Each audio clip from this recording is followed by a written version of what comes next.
Awas ya, awas. Ini prinsip dasar nih. Jadi jangan pernah kita berpikir bahwa hidup itu nggak dijamin rezeki. Kurang rezeki itu mustahil. Karena yang paling dasar yang dijaminkan oleh Allah cukup. Jika ada orang yang ya merasakan kurang, itu berarti orang yang tidak pernah merasa cukup. Itu problemnya.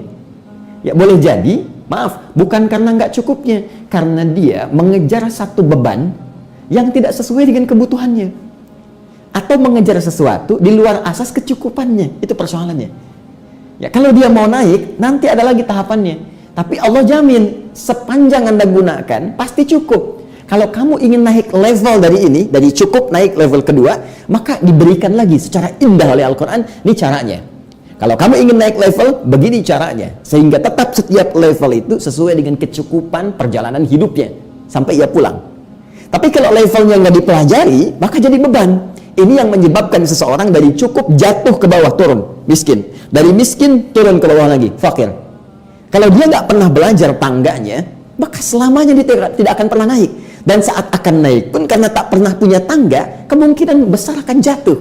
Nah, jadi pembuktian dari awal, persis seperti Sayyidah Maryam alaihissalam, itu diberikan dulu pendahuluan oleh Allah. Sebelum melahirkan Nabi Isa alaihissalam, dengan cara yang tidak biasa. Sayyidah Maryam diberikan pengantar oleh Allah. Apa pengantarnya? Dari mulai beliau tumbuh, berkembang, dirawat oleh pamannya Nabi Zakaria alaihissalam. Apa yang terjadi dengan beliau? Masya Allah, tiba-tiba setiap mau makan, makanan ada, kan? Setiap ada kebutuhan diantarkan semua oleh Nabi Zakaria. Baru dibuka pintunya mihrabnya, sudah ada semua yang dibutuhkan. Itu yang sering saya ulang-ulang kan? Di Quran surah ketiga, di ayat yang ke-37 itu. Kullama dakhala 'alaiha Zakaria al-mihrab, di ujung ayatnya, ya, wajada 'indaha rizqa. Setiap kali diantarkan oleh pamannya Nabi Zakaria, ada semua rezekinya, ada semua rezekinya. Kan? Sampai membangun keyakinan, ada keyakinan di jiwa Maryam, ini Allah yang berikan. Yakin. Kalau sudah yakin dengan Allah, seyakin-yakinnya, tersambung dengan kuat, itulah nanti puncak keimanan yang paling dalam. Dengan semua itu muncul ketawakalan. Jadi udah nggak berpikir yang lain lagi, karena sudah merasa dibuktikan oleh Allah. Makanya ketika pamannya bertanya, ya Maryamu anna laki hadza, Maryam dari mana semua ini? Qalat, langsung dibuktikan lewat lisannya, huwa min indillah, ini semua dari Allah subhanahu wa ta'ala.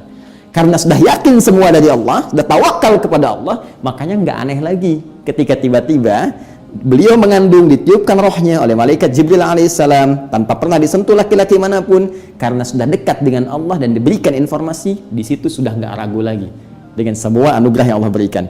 Bahkan dikuatkan lagi, bayinya baru lahir sudah bisa bicara. Ini Abdullah. Quran surah ke-19 ayat 31 itu, ya, diperintahkan untuk sholat, untuk mengabdi kepada Allah, berbakti kepada ibundanya dan seterusnya. Nah, ini namanya pengantar, muqaddimah, awal pemberian yang membuat kita yakin. Sama persis, ya, lahir dalam kandungan, dijamin oleh Allah rezekinya lewat ASI-nya, makanan ibundanya, baru lahir orang sekitaran mengantarkan untuk menunjukkan. Makanya orang tua saat dianugerahi anak misalnya terlahir, datang orang tua orang lain, datang tetangga, datang kerabat, bahkan yang tidak dikenal, sesungguhnya itu adalah pertanda dari Allah untuk membangun keyakinan. Hei, kamu jangan khawatir ya, anak ini aku jamin rezekinya kata Allah. Sekarang aja yang nggak kamu kenal datang, kamu nggak usah khawatir, asal kamu berikhtiar dengan cara yang benar, Allah tunjukkan jalan untuk mendapatkan kecukupan dalam kehidupan. Paham sampai sini? Ya. Jadi ini yang pertama mesti kita bangun. Jadi jangan khawatir, jangan pernah membangun persepsi di benak kita bahwa ini bisa miskin, bisa fakir. Tidak. Batas paling rendahnya cukup. Kemiskinan hanya terjadi bagi orang yang tidak pernah merasa cukup. Sedangkan orang yang selalu mencukupkan dirinya, maka pada hakikatnya dia adalah orang kaya yang sesungguhnya. Nah, ini poinnya.